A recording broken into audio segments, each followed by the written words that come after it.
So I got this entire set the same time I got his tank Megatron. But there are some problems getting the videos out. I'll get to that when I get them. But first, let's talk about, the eponymous, the box. This is Legacy Origins Wheeljack, and he is great. He comes with a ton of accessories, and he's deluxe. In robot mode, he's definitely deluxe height, but that's to match the regular Wheeljack. They added up the price of the accessories, yes, and the transformation. It couldn't be more different. They have to take a robot that turns into a flat, sleek sports car, and also get to turn into a big brick. And yeah, he is just a box, but he can do some nice things. He has his spinning rotors that can cut fire, which is amazing. He has his shield, which you can reincorporate into being a bit of Road of Cybertron. So if you want to buy 5,000 of these guys, you can get a Cybertronian highway. I know people are kind of joking with the highway part was dinky, but it's supposed to be the shield, and they added an extra use for it. There's no downside. And he has a gun, which, again, for some reason, it's molded in clear plastic and painted silver. Now, there's tons of stuff you can do in this mode, and the alt mode's very chunky. It's definitely Voyager-size alt mode. You can store the Energon rods from Bumblebee on the back or inside, but not at the same time as you can store Bumblebee. Bumblebee can store inside, yeah. And here, I found a cool way of getting Bumblebee's gun to also fit in there with the spoiler. I think it's neat. It has doors, so, you can have, a simulation of the doors opening, but they also, they don't really open. It has these doors, so they open the wrong way. What you're really supposed to do is just break your illusion, open the top, and fold the ramp down, and then Bumblebee can slide in and out. He has to mistransform a bit as well, but the fact that they were able to get that's just amazing.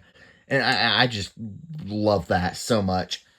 One thing to note, these spinny blade pieces, they fall off pretty well. That they use the 3mm post system for blast effects. But the tolerances isn't the best, especially where they're supposed to go.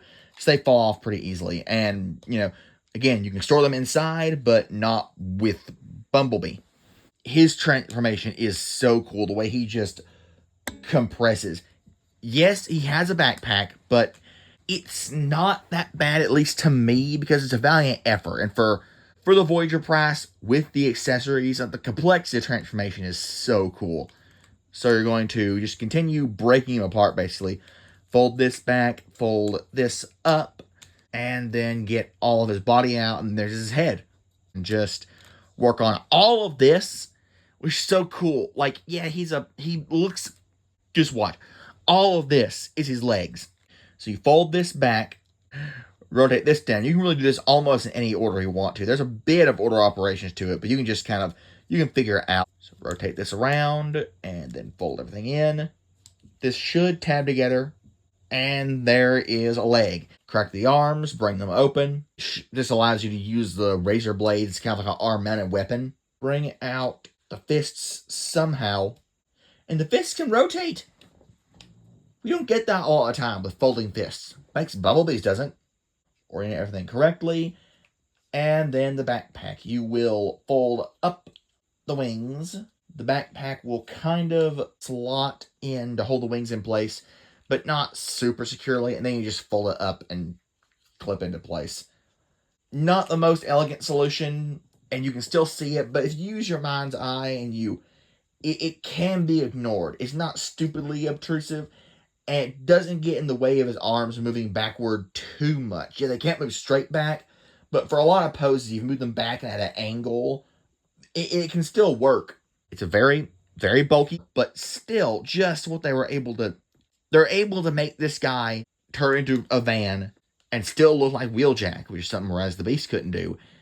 And it's, not bad, It's serviceable. It's not perfect. Third party can probably do a lot better than this, but knowing Hasbro's limitations, knowing the limitations of the budget, given the circumstances, it's really good. Surprisingly, the head sculpt, I believe, is new compared to the old Wheeljack. His gun, he can hold it, or it can peg into his shoulder, and he's a cool looking Wheeljack. He can rotate at the waist. I honestly, comparing him with the authorized Wheeljack, yeah, he's kind of stocky and chubby. It looks like he's put on a little bit of weight, but considering the accessories, considering how big he has to be for the gimmick to work, which I love the gimmick. I'm glad they had that. I really can't ask for much better. And there's a lot of playability. Now, Bumblebee, he's a flying saucer, and he's cool. And it's cool they got a bug to turn into, this. He has his gun, you can plug up top.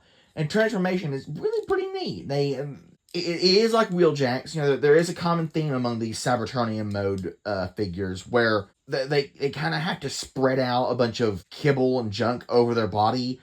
Hasbro's, they come a long way. We've given them a lot of flack, but they have come a long way from where they have been in the past, where it's a ton of kibble that's just plugged onto the back. No, what they've done with this time instead is they distribute the kibble throughout, so it looks kind of ugly, but it's not giant and glaring in your face. It's enough for you to be able to ignore it, And again, these sorts of transformations are, kind of like getting accurate triple mode shatter and dropkick toys would really genuinely call like masterpiece or third party level engineering, and that's not what the regular lines are for. And for being a regular mainline toy, I think they look great.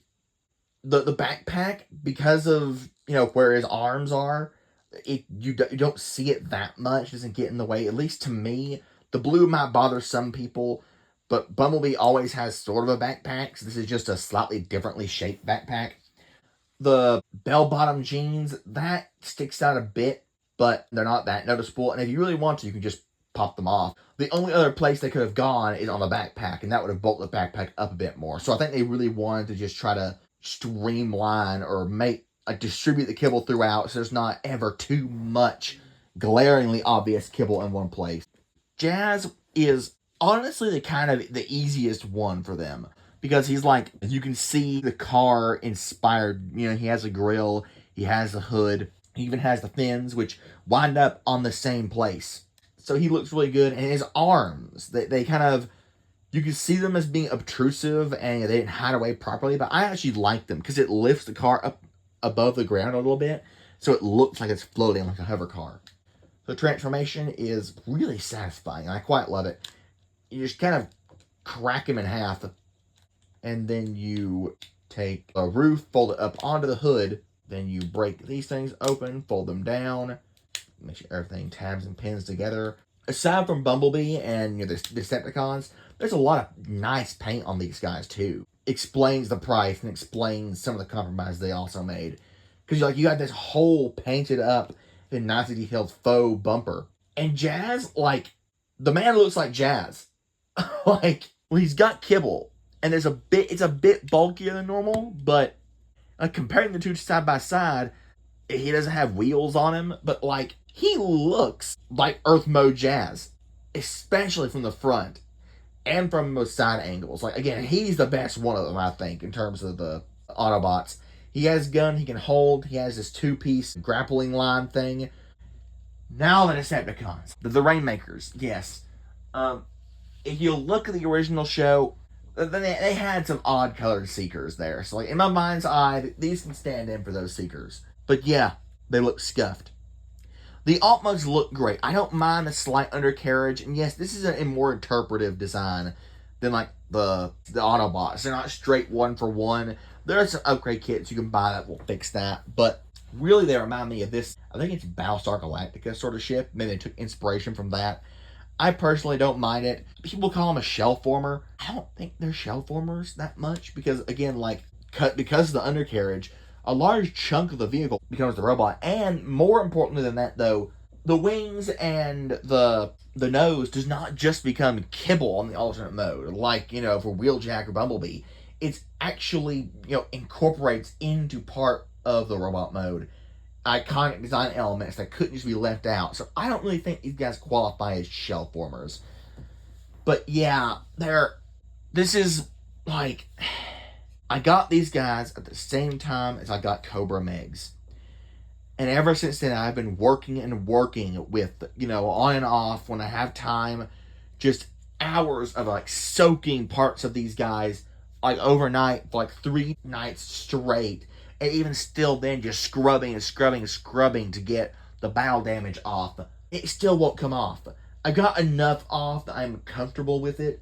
I'd like for it all to be gone, but just I can deal with this, and I can accept this as their, this, if they came in box this amount of battle damage, I probably wouldn't even try to remove it. I'm okay with that. But the amount of just horrible battle damage just everywhere, all over them when they're new in box, is just horrific. And I frankly don't know why they did it. Well, I have a theory. Because, yes, in the cartoon, they were brightly colored. They were like neon signs. They looked radioactive. And it makes sense that Hasbro wanted to give them some color to break them up. But given that the Rainmakers they're on screen for I think under 10 seconds. Definitely under 20 seconds. No, again, no child is buying this to buy an interesting toy. The Rainmakers are going to be bought only by obsessive compulsive G1 fans like myself who just want to have every single character in the original show. And when we buy these characters, we buy them because we want the characters represented faithfully. They didn't have battle damage. They should have been pure colored. Maybe that looked boring, yeah. But we're not buying these toys based on how boring or how interesting or how, new and creative and, whatever they look like. We're not the kid audience, We're buying them based on how accurate they are to the original cartoon. So I really don't understand it. So I'm going to be using Ion Storm's paint. Came off a lot better than the rest of the guys. So I'm just going to use him. Transformation is super neat. And depending on where you like to have the blasters, they can stay on during transformation, which is rare for Starscream molds. So you're going to unclip the wings, bring down this part. I wonder what that could be. And then you'll take this thruster section and bring it up. And then it's on this double hinge. Just get it out of the way. Then you pretty much, this is where the shell forming accusations come from. Because this is a lot. It is a lot of the vehicle mode. But it's not. It doesn't serve no purpose in robot mode. It is important. So then you will just, similar Earthrise, you'll open, fold out the fist, take the legs, fold them down, spin them around. Hey, look at that, a waist joint as well. And then you will take this part down and it will cam up the head. And if there's a correct way to do this, I don't know. For me, it always involves kind of flexing of plastic, which I don't mind because I'm rough with everything. But you're going to split the nose cone, bring it around, fold down this flap, and you have to get the tabs for the nose cone to go into the back and to go into the flap at the same time. And they don't want to do that.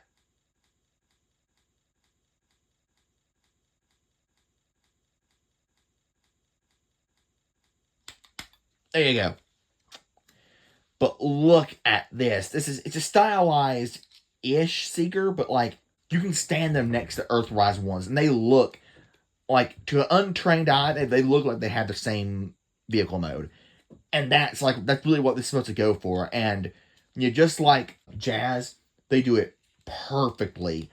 They have tons of articulation. They have a really high kick that doesn't break because they didn't use a flap. They just made the hip part of the leg, essentially. For transformation, they have a really deep knee bend because, look, it's a gap filler. An automatic gap filler. Amazing. The arms have a butterfly joint, which is, for transformation, but it's also part of the articulation, which is really cool. And because this is Siege, it has a lot of greebly details and a lot of blast effect points, which I don't mind. The backpack, it's not as bad. I don't mind it as much as Earthrise, especially. The waist rotation doesn't go all the way because the backpack actually mistransforms some things. He has these little, cape pieces if you want. You can orient the wings however you want to. You can put the guns a lot of places. And because of all the articulation, they can pose like nobody's business. I really, really love these guys.